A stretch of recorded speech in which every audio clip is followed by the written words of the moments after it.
Hey guys, you're watching Team APS. I'm Paul. I'm with Trail today, and we're going to be talking about going second in Yu-Gi-Oh! Something that can be a little bit difficult depending on your deck, or as a player, all that kind of stuff. We've also made a few other videos like this, some videos on like draw power, what that is, running different amounts of cards in your deck other than 40. Check those out. So, going first is strong, and we know that. Going first in Yu-Gi-Oh! In kind of the modern age is, it's called a dice roll format for a reason, right? Dice roll format, that's correct. There's a lot of reasons why you would want to go first. You get to set up first. You get to kind of play uninterrupted. And whether it's a combo deck or not, like those going first still tends to be good. Orcus, Salamangreats, they wouldn't mind going first, but even like Altergeists, they get to set up too. I like to go first because Ricky Bobby said, if you ain't first, you're last.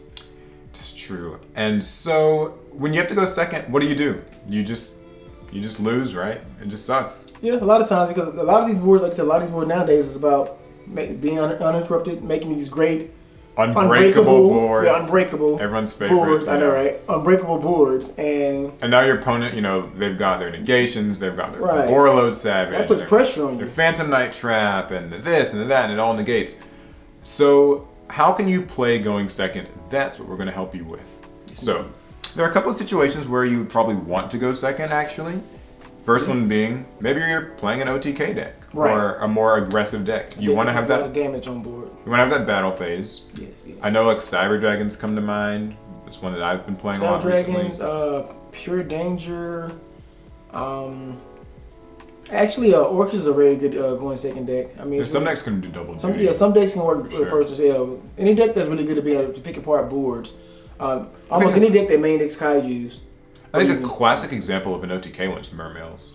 Mermails, yes, I agree. Mermails was the deck that broke boards and just OTK'd through almost anything. I can agree with that. Which, kind of speaking of breaking boards, I think that's the second reason you might want to go second, is if you're playing a deck that is just a board breaker deck. Right. I don't know how to... That may not be the best words for it. But, anything where you kind of want your opponent to already have cards on the field, either for you to pop, or even, Mech Knights, for instance. You want your opponent to have stuff on the board in those columns, so you can summon Blue Sky and Purple Knight and get those effects off. Right. Mermail's another great example. They wanted you to have the cards so they could pop them with the Atlanteans.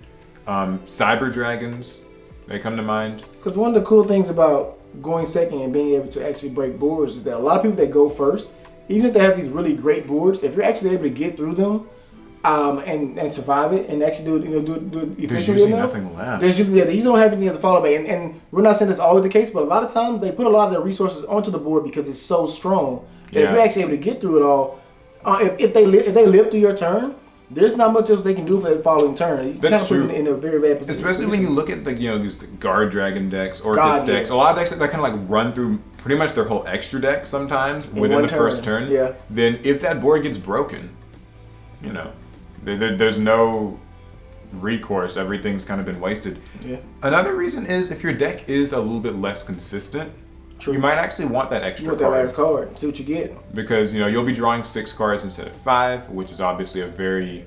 It's actually really important. People don't understand how important that one extra card is in regards to the game. I think especially for decks that like need to see like certain 2-card or 3-card combos, it's kind of nice to have that extra bit of advantage. Right. Because if you're playing like, a very consistent deck that searches everything it needs, then it doesn't matter if you're going first or second. You'll be able to see the cards you want regardless. That's true. But I know for a lot of slower paced decks, they kind of need those extra cards.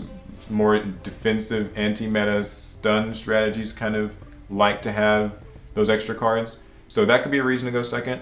And the final reason to go second is really a mix of all the above, I would say. Basically. Like if you're playing a deck that kind of has all of these components, which to me, that's like Cyber Dragons in a nutshell, then, this guy. Or maybe like what you're saying, you're playing like a double duty deck, Go first or Orcus, and to some degree, like Salamangreats can kind of do it. Sky Strikers, for sure, they can. They can go second in the world. But let's say that's not the case, and let's say that you have to go second. What are some of the best cards you can use when going second? Kaijus. Kaijus for sure. There's a kaiju for that. There's always a kaiju for There's always a kaiju. There's always raw sphere mode. Another similar raw one. Sphere or lava golem. I've seen people do that because some people know how to play around with raw sphere mode. So lava golem sometimes kind of finds a little niche there as well. So why are these cards so good? The people need to know. Why should they be running these kaijus? What do these kaijus do for you? They get rid of problems. Yeah. We call them the cleaners. Because when your opponent has some monster out that negates everything, you can just use a kaiju, tribute it away.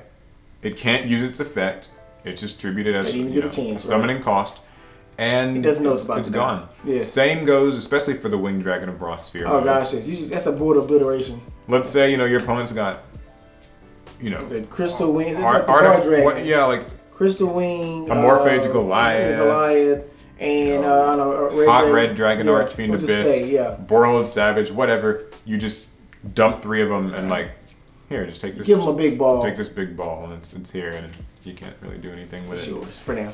Yeah, so those types of cards can be really great. Yeah. Another type of card that can be good is board breaking things like Raigeki, Dark Hole. In a more modern age, evenly matched, and perhaps Kaiju Slumber. And if we're getting prehistoric, Exciton. That's also true. Forget about that. People actually forget about it. Exciton is back if you forget about it. It's just not one of those things. It used to be a thing that was always an extra deck, and now it's just nobody even knows what it does anymore. Yeah, I know. So, it feels kind of sad. It's the card gets unbanned and no one even.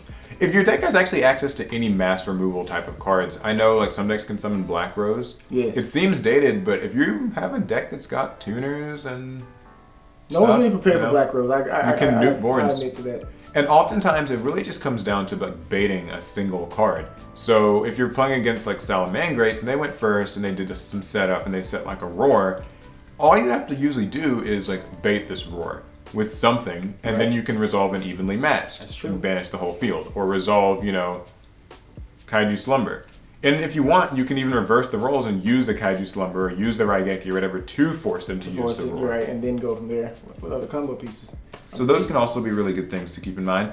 Now, if you're going second, hand traps are also very useful for you. Yes. Because your opponent's going first, busting their load all over the board. You have hand traps to stop that.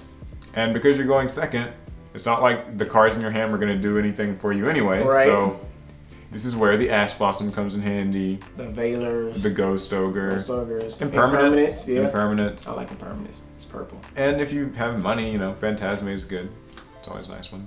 What if you don't have money?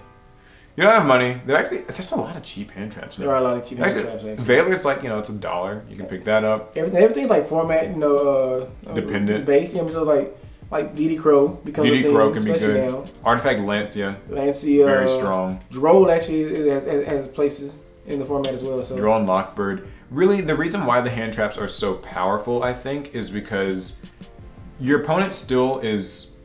They're making their plays, but as those plays get interrupted, they might find that they can't actually continue those plays. Fair enough. So if you Ash Blossom the right thing against some decks, that can just end their turn right there. Right.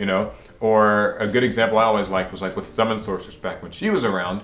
If you used Ghost Ogre on her, she wouldn't be able to resolve her effect. She'd be destroyed. They probably wasted a lot of cards as material going into her, right. And that might just be enough to end the turn. So hand traps can be really useful because, you're stopping their plays, and then when you get to make your turn, they probably have a broken board, kind of half board sitting there, and it's really easy for you to do your thing. And also, spell and trap removal is another important one. Depending on the format, depending on the deck you're running, cards like Twin Twisters can be extremely powerful when you're going second, specifically in in Mystic Mind days that we're in right now. Pankratops is another good one. Pankratops, very good. Let your opponent go ahead and commit a monster. There's a free Pankratops. Pankratops is actually one of the best Cyber Dragon monsters we've ever had in the game. It's very good. It's very good at baiting boss monster negations. When I played at YCS Atlanta actually a couple months back, I was playing Cyber Dragons, and Pankratops was just the bane of my existence because it's the perfect answer to Cyber Dragon Infinity. Right. They have to negate it. They have to negate it, or it just kind of gets run over, and it's very annoying thing. So yeah, anything that can get rid of spells and traps, anything that can get rid of monsters, anything that can do double duty and just get rid of both. Yeah, I think the only one that we didn't really mention by name was Evenly Matched. Like certainly. Like even matches automatically. Oh, you have a board. You committed to this board. Like I said, bait out a good negation, and then we're gonna wipe the field. You only get to keep one. So. And there are certain decks that do a good job of being like hybrid. They can be strong going first. They can be strong going second. You mentioned Orchists. Yes.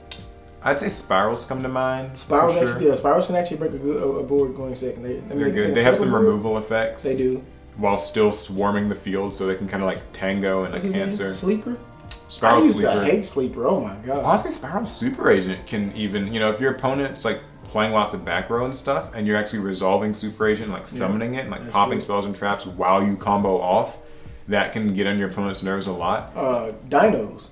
Dinosaurs. Ultimate Conductor Tyranno is just that monster that says like I'm just huge, and I'm gonna clear your field, or I'm gonna do a lot of damage in the process. Either way, like Dinosaurs for sure are one of the better ones. A recent one that's very, very old, Dolce. Oh yeah. Just the other week, like they won or like got top 8 at some regional. They topped. And they've got access to things like Tiramisu for clearing boards. That was actually one of the guy, like in the deck profile or something, he was like saying Tiramisu was like MVP. Yeah. Non-targeting removal that he could easily access and like clear boards with. Very strong. All of these decks, I think, just as some sort of pointers for people going second, test your deck going second. Like when you're building a deck, I see a lot of people will like do test hands and stuff. And they'll always just assume that they're going first. I'm going first. My opponent's gonna have no interruptions, and I'm just gonna like go off and do all these things. But I think it's always very important to consider you're gonna lose some dice rolls. You're gonna have to do game 2s, game 3s. Where you're going second. Right. Practice your board breaking. What cards in your deck can you use to pop things, answer things, bait activations, that kind of stuff? We're in a world where there's a lot of negations, so you need to be able to kind of deal with those things as they come. Is there anything I'm forgetting about going second? I mean, I just want you. I always go first, so I don't even know why I'm even in this video. So it's just you can be like Trell, just win all your dice rolls. I'm lying. I never win dice rolls. I have the worst luck. I have the worst luck at events. Dude, I lose every die roll. And I never get what I want. Like I'm always having to break boards. Even when I'm playing like a go second deck, I'll like lose a dice roll, and then they'll be playing like a go second deck and be like, "Oh, you can go first." And it's like I'm playing Cyber Dragons. Why? So fair enough. Yeah, going second, it can be rough. Yeah. But there are ways around it. The important things to take away here are that A, you can play a deck that does better going second. Right. B, you can plan for it with specific cards. And C, just practice. Don't always assume you'll get to go first. Learn what your deck can do. Preparation is key. When it's going second. I think that's going to be it. So let us know, what other tips or advice would you have for decks, when you're being forced to go second? Right. What decks do best, or what decks don't do well but can manage? Good tech cards for going second. What are your experiences? We would love to know. All right, that's going to be it. A couple of end of video reminders. We have a P.O. box. Did you know that? You can send Team APS fan mail. Vodka. Well, you send us anything. If you send us cards, though, to sign... You cannot send us anything. Hang on. Nope. Don't send us anything. If you send us anything. cards to sign, though, please send return postage. We would love to sign cards, but it would get really out of hand if we don't have return postage. We're not sending them back without return postage. I'm not sending them back. I want you to know that. Something to keep in mind. And but we'd like to, hear letters of support, wrapped candy, not unwrapped candy. Fair enough. Those kinds of things. I don't want, We'll open it in a video, maybe. What, the candy? Maybe. We'll open it in front of my insurance or agent something. Or a priest. And you can join the Team APS Discord. The link is in the description. You can also buy an Inked Gaming playmat and use the code APS10 and you'll get 10% off. That actually goes for anything on the site. I think I've gone on long enough. Yes, you have. All right, it's going to be it. We'll see you guys in the next one. Pass turn.